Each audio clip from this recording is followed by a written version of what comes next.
pela primeira vez e pela importância de uma vida em favor do coletivo, né? Seja ele o coletivo que for, nós trazemos hoje novamente, meu amigo, o caso Eduardo Orsini. Ficou faltando uma década na contagem da primeira entrevista, mas hoje nós vamos também trabalhar outros assuntos de importância. Acho que vocês vão gostar bastante. Bem-vindo, Orsini. Muito obrigado, Hernani, pelo convite. Eu expresso aqui a minha apreço por você, pelos seus seguidores, que são muitos, né? E são muitos seguidores, amigos, que compartilham aí com essa mudança de pensamento e de ideias que você proporciona a todos os entrevistados. Hoje eu fiz uma entrevista com um expert em TI, né? E a palavra que ele usa sempre, repensar. Nós temos que repensar as coisas. Aí sim nós vamos chegar na inovação. Perfeito. É bom isso, né? É bom isso. Nós temos que repensar e reinventar. Não tem dúvida. Engraçado que na pandemia, né? O pessoal falava muito reinventar. E eu fui para uma chácara e você sabe que eu comecei a ver que na minha vida eu tinha reinventado umas 7 vezes. Então a gente está sempre fazendo isso, a gente sempre repensando, a gente tentando fazer o melhor, né? Mas vamos lá, vamos continuar hoje com o seu caso, Eduardo Orsini. Onde é que você quer começar? Dos projetos ou do meio ambiente? Quem sabe nós vamos começar do meio ambiente? Vamos conversar primeiro, eu acredito, Hernani, da gente fazer uma introdução rápida a respeito do setor de meio ambiente, que foi uma das minhas últimas décadas de trabalho, né? E eu gostaria de expressar isso em função da dedicação que nós tivemos na engenharia como um todo e a vinculação da engenharia com o meio ambiente. Justamente, porque você saiu da mineração, você siderurgia, vai para o meio ambiente, você está lá do outro lado. Não é não? Mas, se você me permite, então, iniciando por esse ponto, nós que tivemos a oportunidade de trafegar aí na engenharia total, que eu chamo, engenharia de minas, metalurgia, indústrias, implantação de grandes projetos. Eu cito o caso, por exemplo, da Açominas, foi um projeto enorme, da Copasa, vários projetos na Copasa, Gasmig, e depois também, anteriormente, na minha vida inicial, que eu já tive a oportunidade de falar, a experiência que nós tivemos aí com o doutor Eliezer Batista no projeto de mineração extremamente sustentável, né? Então, mas eu queria antes só comentar um assunto interessante. Uma vez eu estava com o ministro Carlos Vinck, foi secretário de Meio Ambiente do Estado do Rio, pessoa muito carismática e muito interessante, e ele falou comigo uma vez, nós estávamos numa reunião lá, vendo aquela Baía de Guanabara. Ele virou para mim e falou assim: Orsini, nós não temos meio ambiente, nós temos um ambiente só. Então, o meio ambiente é um meio, mas não é. Mas, na verdade, o que nós temos que considerar é o ambiente em que nós vivemos. O ambiente que faz parte das questões físicas, as questões bióticas, fauna, flora, e, principalmente, a socioeconomia, que é parte do ser humano envolvido nesse ambiente. Então, é isso que nós temos que sempre balizar, né? O nosso pensamento, né? E aí teve um fato muito interessante, que foi como é que eu entrei nesse negócio do meio ambiente, né? Como é que eu entrei no ambiente? E foi numa situação muito interessante, quando nós desenvolvemos aqui, ainda no governo do Dr. Hélio Garcia, o PROSAN, que é o Programa de Saneamento Ambiental da Região Metropolitana de Belo Horizonte, e o SOMA, que é o Saneamento da Organização Municipal e Meio Ambiente, isso com o Banco Mundial. E naquela ocasião, nós defendemos muito já o que hoje nós estamos chamando de sustentabilidade, né? Que é a importância de estar isso vinculado com o desenvolvimento, né? Porque quando você trabalha dentro de uma linha, por exemplo, de saneamento básico, eu estou desenvolvendo, eu estou melhorando as condições de vida das comunidades, da população, estou dando condições para que eles se desenvolvam. Então, eu vejo assim, um papel importante de uma Copasa, né, nessa situação. E nessa ocasião, quando foi feito saneamento, organização municipal e meio ambiente, foi tratado também do chamado saneamento da organização municipal. É arrumar as prefeituras. Porque você arrumando as prefeituras adequadamente, você está criando uma possibilidade de melhor aplicação dos recursos físicos e dos recursos financeiros gerados em arrecadações em função dos impostos pagos. Então, uma prefeitura bem organizada, e a gente falando em saneamento de uma prefeitura, nós também estamos falando no saneamento ambiental do município. Olha que coisa interessante. E aí tem um ponto importantíssimo, que eu já fiz uma caracterização anterior, mas voltaria a enfatizar agora, que é a questão da educação. A educação nossa. Nós começamos meio ambiente pela nossa casa, pelo nosso lar, pela nossa família, no relacionamento que nós temos com os filhos, no sentido de cada um ter um comportamento adequado na sua casa, depois no bairro, depois na região. Isso tudo nos leva, na sequência, a quê? As atitudes. Então, quando eu tenho esse caminhamento da educação, depois do comportamento, em seguida da atitude, nós temos uma coisa muito interessante: minimização e racionalização das leis ambientais.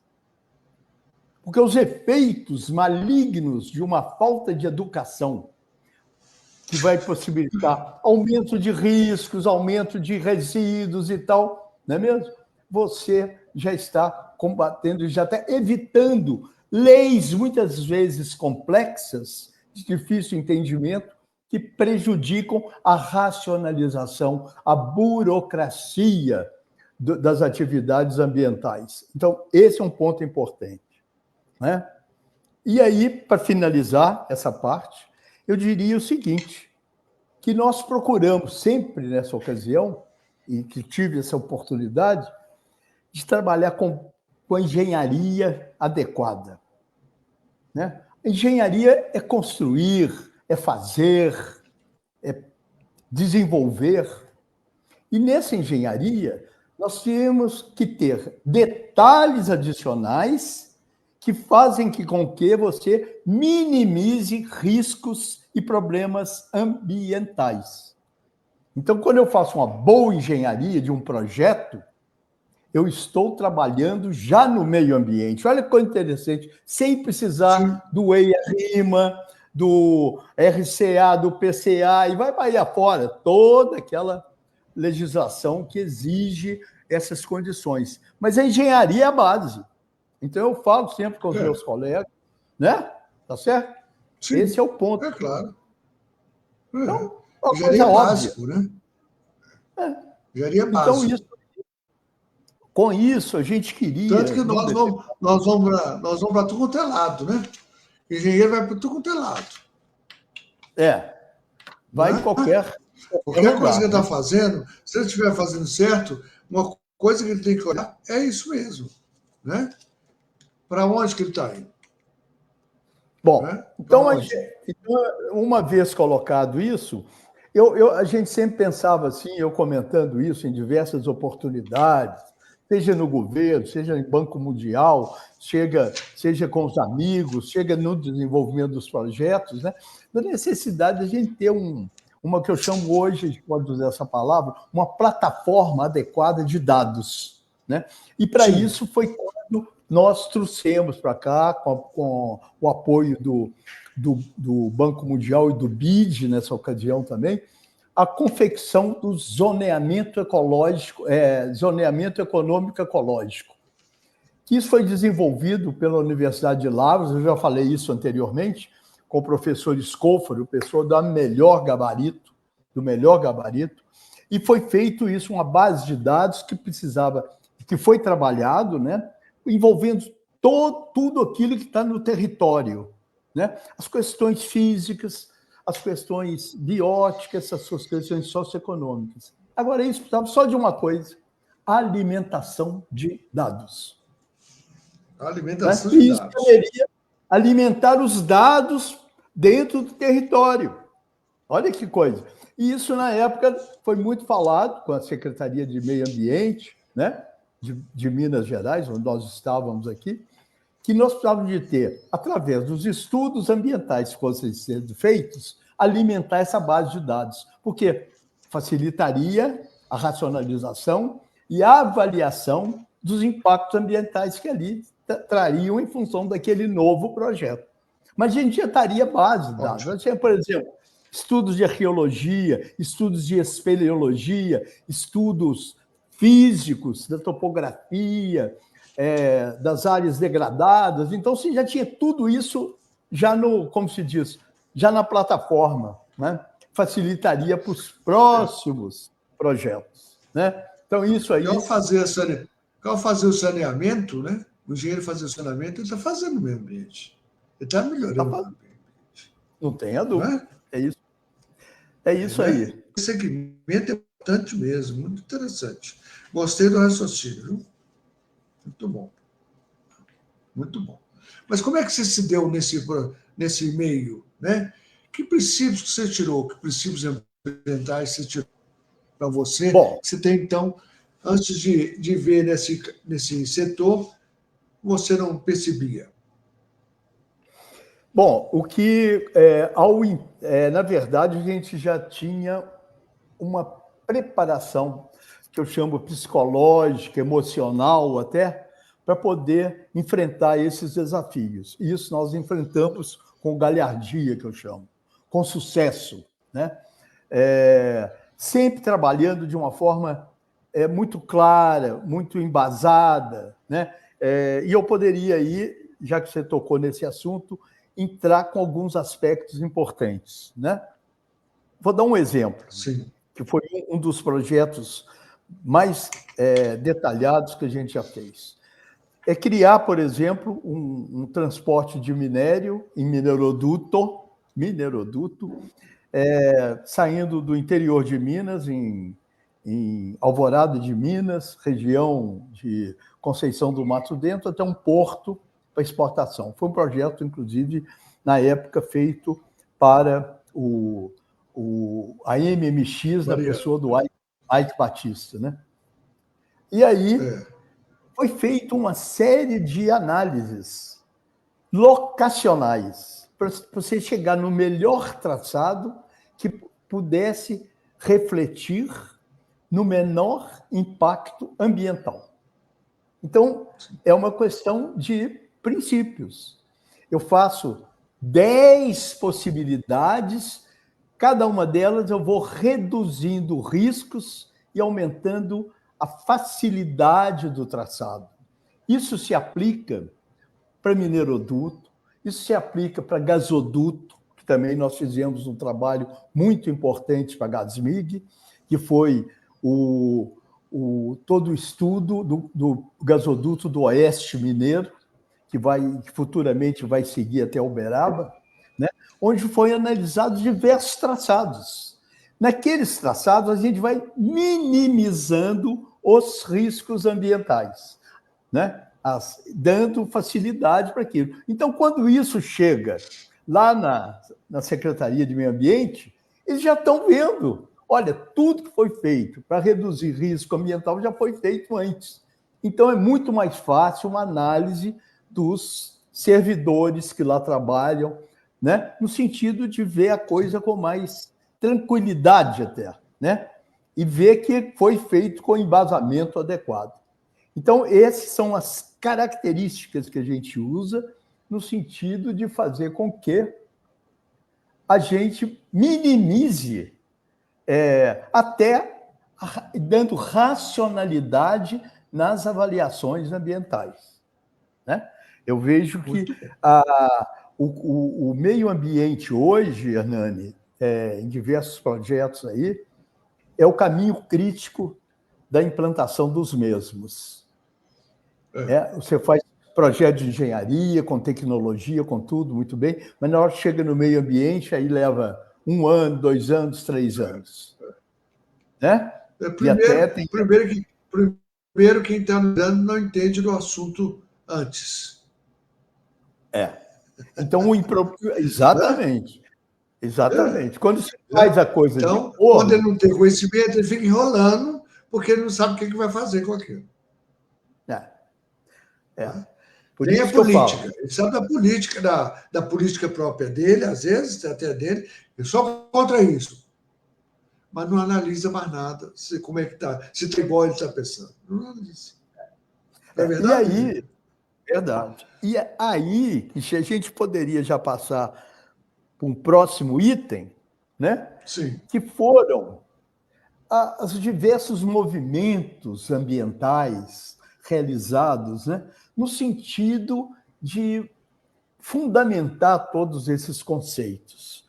Eu falo que um dos primeiros, né, foi que eu tive, que a gente pôde estudar, foi o famoso Protocolo de Quioto, né?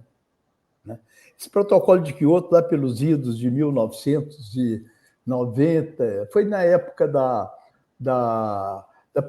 primeira grande reunião ambiental que teve no 92. mundo. 92, né? Exatamente.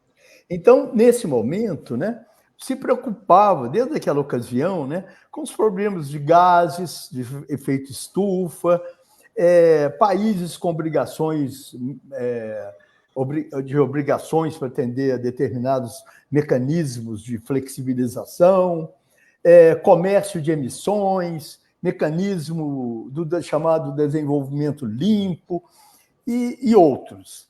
E essa história do Protocolo de Quioto, ele nunca entrou em detalhes, vamos dizer assim, mais financeiros, mais de recursos financeiros que possibilitariam o incremento disso. Então, mesmo depois do chamado acordo que foi feito, e depois, futuramente, no futuro é chamada Emenda de Doha, e depois Acordo de Paris, etc. No meio disso, teve um fato muito interessante, que foi levantado, eu até me lembro disso, que eu participei das primeiras reuniões, quando a gente estava fazendo um projeto para o Banco Mundial na Croácia, que eu tive a ocasião de falar isso anteriormente, que falava assim, o que mais afeta também para o empresário? É o bolso, né, Hernani? Sim, com certeza. Dizem que a maior sensibilidade do empresário é o bolso, né? Então, o Banco Mundial foi nisso. O IFC, que é o International Finance Corporation, que é ligado à parte privada do Banco Mundial, para atender o setor privado, resolveu adotar os princípios de Ocador. Os princípios de Ocador tem uma coisa muito importante, chama responsabilidade social. Tá vendo?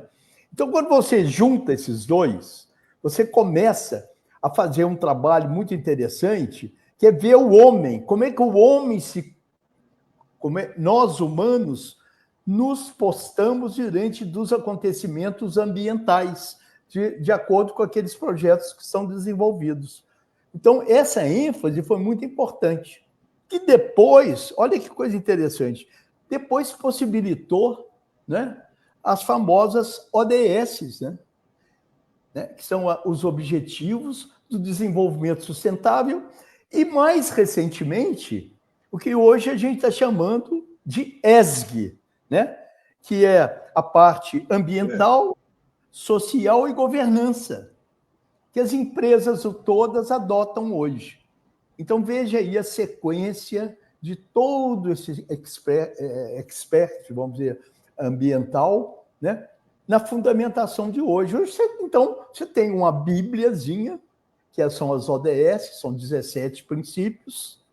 Esses 17 princípios que envolvem as questões ambientais, né? Que é emissões de carbono, gestão de resíduos, uso de energia, preservação da biodiversidade, poluição do ar, do solo e da água, os objetivos sociais, né? Que tudo aquilo que a gente já teve a ocasião de falar, incluindo a saúde, segurança no trabalho, relação com as comunidades locais, respeito às comunidades locais também, que é importante, e depois a governança. Governança é transparente, combate à corrupção, estrutura da administração daquela empresa. Quer dizer, quando aquela empresa tem um conselho de administração voltado para esses princípios, ela vai seguir um caminho mais correto dentro do ambiente. Né? A remuneração, a conformidade regulatória, participação de acionistas, né? E isso tudo hoje está sendo procurado, está sendo observado pelas grandes empresas. Todas elas fazem os seus relatórios, né, anuais sobre o ESG. Né? E aí, acredito que a gente tem uma visão completa. E isso tudo, eu acredito, Hernani, para finalizar, faz com que haja, por parte dos governos, e que o governador até andou fazendo aí agora uma última consideração a respeito de flexibilização de leis ambientais, né, ou de procedimentos ambientais. Eu nem falo em leis ambientais, eu acho mais procedimentos ambientais. Por exemplo, para flexibilizar determinados empreendimentos de menor porte, né?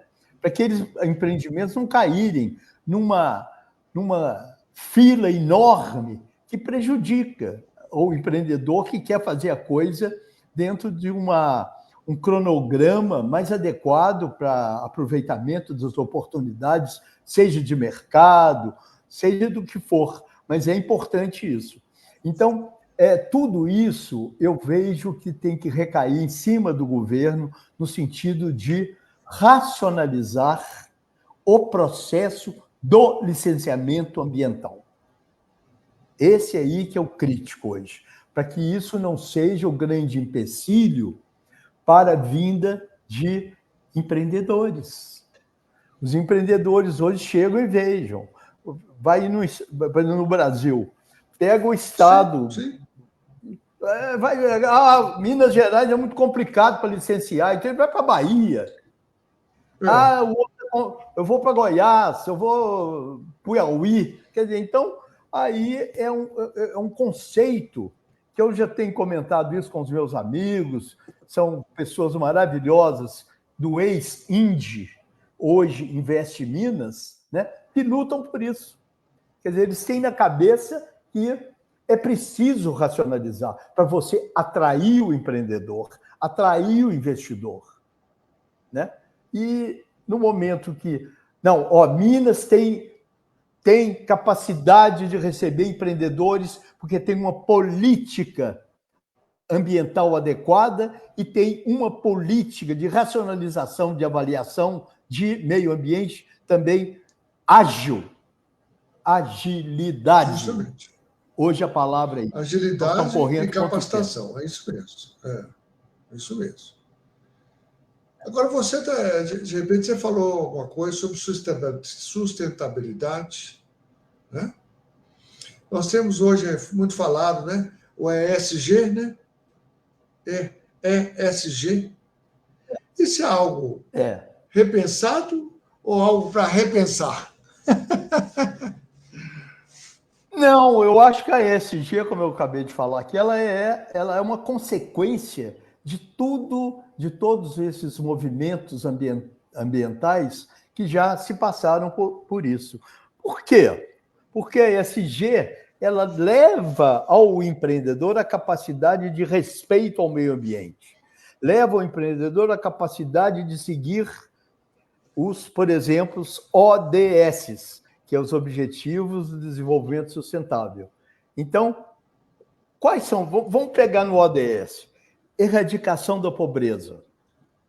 fome zero e agricultura sustentável, saúde e bem-estar, educação de qualidade, já falei nisso anteriormente, igualdade de gênero, água potável e saneamento, você mesmo comentou, energia limpa e acessível. Hoje nós temos energias limpas alternativas de grande capacidade. Eu quero dar um exemplo para vocês aqui. Trabalho decente, crescimento econômico, indústria, inovação, infraestrutura, redução das desigualdades, cidades e comunidades sustentáveis, consumo, produção, ação contra a mudança global do clima, vida na água, vida terrestre, paz e justiça, parcerias e meios de implementação. Então, essas são as ODS, que estão embutidas no conceito da ESG. Então, veja que uma coisa está ligada à outra, que nasceu no Kyoto, protocolo de Kyoto, juntou com o princípio do Equador, e hoje nós temos essa capacidade de trabalhar ambientalmente e com segurança. Né? Mas eu queria, meu caro, comentar um aspecto interessante, até sobre energia, e que leva até e eu, como oriundo também da área do gás natural, né, por ter participado da Gasmig quase 10 anos, né, a importância do gás natural hoje na geração de energia limpa, né? E vou dar um exemplo rapidinho aqui para todos os nossos colegas que estão ouvindo. Se tem, por exemplo, uma capacidade de geração de Três Marias hoje, da ordem aí de 350 megawatts, né, de potência, e para isso precisou de uma área de reservação, de reserva de água, da ordem de 10.600 hectares. Olha só. Nossa. Nós estamos estudando um projeto aí que você vai gerar o dobro dessa capacidade numa área de 20 hectares, sem cortar uma árvore. Né? Então, veja como são as coisas. Antes você precisava de suprimir vegetação, Mata Atlântica, Cerrado, para você colocar um reservatório. Não sou contra os reservatórios, não, porque eles são muito importantes na economia hídrica e na economia energética. Mas você pode fazer também usando um gás natural, uma área de 20 hectares, e gerando o dobro da capacidade de Três Marias. Isso é muito importante. Isso chama inovação. Está dentro do ESG, está dentro de tudo isso que nós falamos. Claro. Agora, queria conhecer, assim, pelo menos uns 2, 3 projetos que te marcaram muito. Eu acho que os projetos que me marcaram mais, eu falo que foi de aprendizagem. Um deles foi um tipo de trabalho que a gente fez numa época muito, muito interessante, quando nós tivemos a ocasião de gerenciar a implantação de um grande projeto hidrelétrico, que foi Irapé, usina de Irapé. Uma obra grandiosa, numa região muito, vamos dizer, de baixa renda, né? Que é o Vale do Jequitinhonha. Hoje o Vale do Jequitinhonha já está começando um desenvolvimento muito grande em função do próprio chamado polígono do lítio, né? Mas foi uma experiência muito grande, Hernani, porque nós lidamos com o chamado implantação do meio ambiente e da engenharia e da construção, sabe? Foi uma experiência muito grande. O outro foi esse projeto que a gente comentou a respeito do Mineiroduto, foi um grandioso projeto. Outro também muito, que teve uma rápida um rápido desenvolvimento de aprovação na própria Secretaria de Meio Ambiente de Minas Gerais, que foi gasoduto aí da Gasmig para o Oeste Mineiro. Foi também um sucesso absoluto. E o outro que eu considero assim como ícone foi o que a gente teve a oportunidade de fazer na Croácia, que foi o projeto de despoluição da costa do Mar Adriático, que possibilitou ficamos 2 anos lá fazendo esse trabalho, que possibilitou, na verdade, eu fui coordenador, mas não o que fez o projeto foram as empresas croatas, mas a gente orientou, que foi praticamente você despoluindo a costa croata, você possibilitou um dos maiores desenvolvimentos do turismo no hemisfério, vamos chamar assim, ou seja, na Europa. Por quê? Porque você, despoluindo aquela costa, fez com que o turista viesse de forma total, né?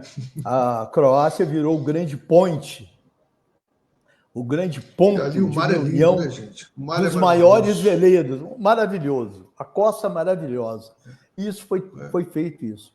Que, consequentemente, fez com que a Croácia praticamente triplicasse ou quadruplicasse o produto interno bruto dela. Quer dizer, que saiu de $4 mil através do turismo, no ano, em 20 anos, através do turismo e através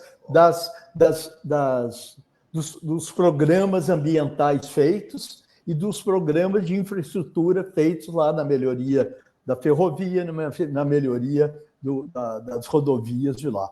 Então, com isso, você fez tudo que precisava. E um país que tem 8 quilômetros de praias, ele vai conseguir fazer isso?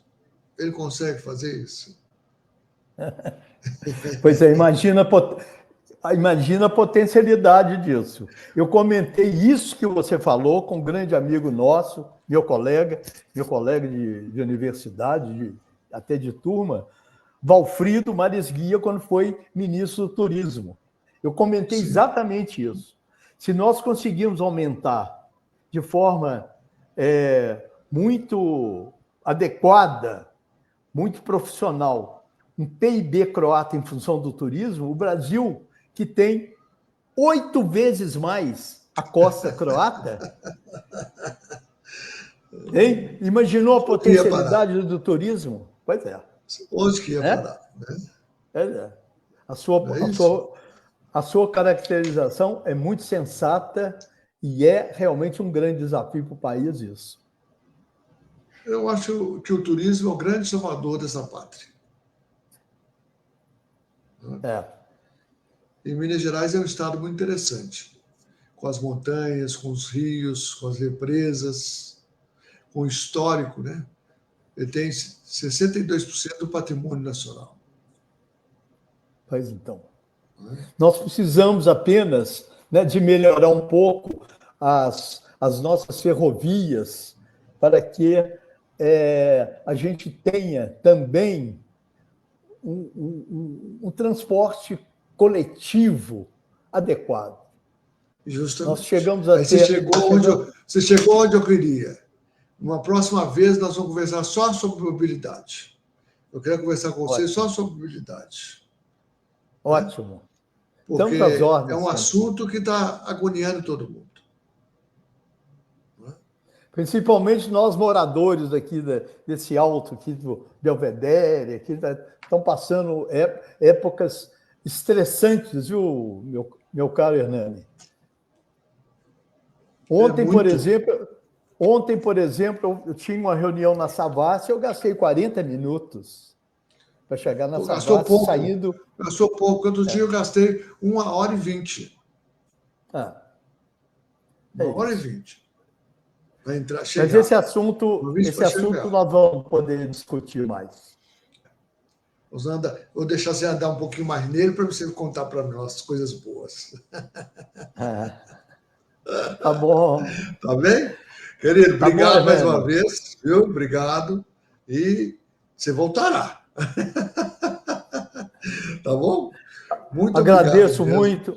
Olha, quero agradecer muito a você, viu? E dou assim um abraço a todos os seus seguidores aí, viu?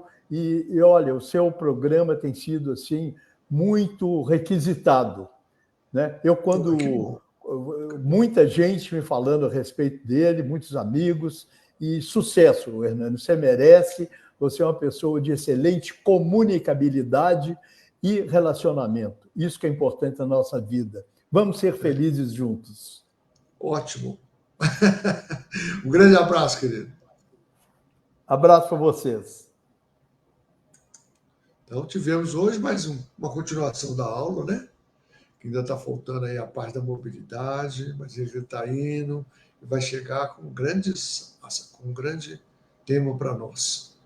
Que a gente que sofre todo dia, né? Diariamente com essa mobilidade, principalmente nas cidades maiores, nas cidades que têm um potencial gigantesco de emprego, de renda e tudo. Até o próximo Papo Mineiro. Forte abraço.